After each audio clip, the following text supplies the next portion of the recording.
আসসালামু আলাইকুম বন্ধুরা। বিজ্ঞানী আর নিউটন শব্দ দুটি ওতপ্রোতভাবে জড়িত। আপনাকে যদি বলা হয় একজন বিজ্ঞানীর নাম বলেন, আপনি হয়তো আপনার মাথায় প্রথমে যে বিজ্ঞানীগুলোর নাম আসবে তার ভিতরে অবশ্যই নিউটন থাকবেন। সর্বকালের সর্বশ্রেষ্ঠ এই মনীষী জুলিয়ান ক্যালেন্ডার অনুসারে ১৬৪২ সালের ২৫শে ডিসেম্বর মহান ক্রিসমাস ডেতে জন্মগ্রহণ করেন। তার বাবা সিনিয়র আইজাক নিউটন ছিলেন একজন সম্ভ্রান্ত কৃষক। নিউটনের জন্মের ৩ মাস পূর্বে তার বাবা মারা যান। নিউটন জন্মের সময় অপরিণত ছিল, তার সাইজ ছিল এতই ছোট যে সেটা বর্ণনা করতে গিয়ে তার মা হান্না আউসকফ বলেন, নিউটন এত ছোট ছিল যে তাকে একটা কল্ট মগের ভিতর রাখা যেত। কল্ট মগে ১.১ লিটারের মতো পানি ধরে। নিউটনের বয়স যখন ৩ তখন হান্না পুনরায় বিয়ে করেন রেভারেন্ড বার্নাবাস স্মিথকে। হান্না স্মিথের সংসারে চলে যান। নিউটনকে তার নানি মার্গারি আইসকফের কাছে রেখে যান।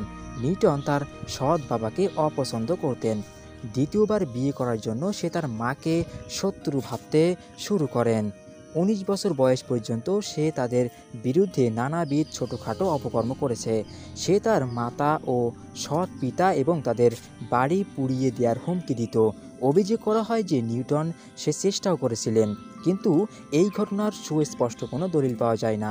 নিউটন কখনো বিয়ে করেননি। ১২ থেকে ১৭ বছর পর্যন্ত নিউটন গ্রামের গ্রান্দামে দ্য কিংস স্কুলে অধ্যয়ন করেন। ১৬৫৯ সালের অক্টোবরে তাকে স্কুল থেকে ছাড়িয়ে নেওয়া হয়। নিউটনের জন্মস্থান উলস্ত্রোফে ফিরে আসেন মায়ের কাছে। হান্না তখন দ্বিতীয়বারের মতো বিধবা হয়েছেন।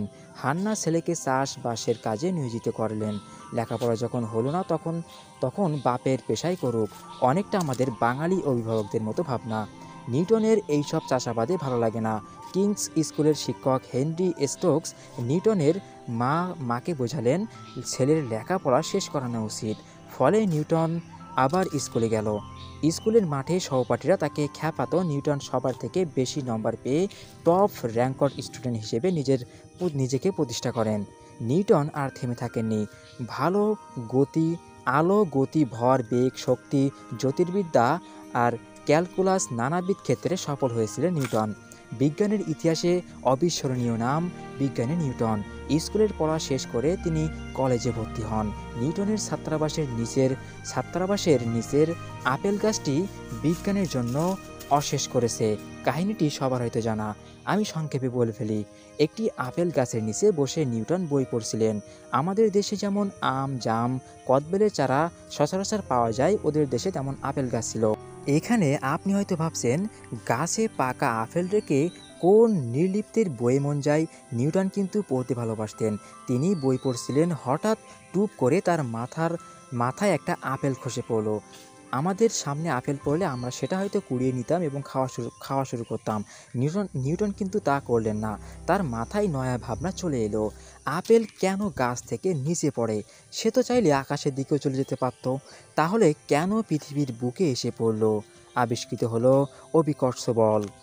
নিউটন বলের 3টি সূত্র, লস অফ মোশন, আবিষ্কার করলেন। সূত্র 3টি সংকলিত হয় তার বিখ্যাত বই ফিলোসফি ন্যাচারালিস প্রিন্সিপিয়া ম্যাথমেটিকা বা mathematical principal of natural philosophy. বইটি ১৬৮৭ সালে প্রথম প্রকাশিত হয়। ১৭২৭ সালের ২০শে মার্চ নিউটন গ্রেট ব্রিটেনের মিডলসেক্স রাজ্যের কেনসিংটনে ৮৪ বছর বয়সে মারা যান। তো বন্ধুরা, আপনাদের কাছে আজকে কেমন লাগলো নতুন নতুন কিছু নিউটন সম্পর্কে তথ্য জেনে? অবশ্যই কমেন্টে জানাবেন। তো আজকের মতো এই পর্যন্ত। ভালো থাকবেন, সুস্থ থাকবেন। ধন্যবাদ।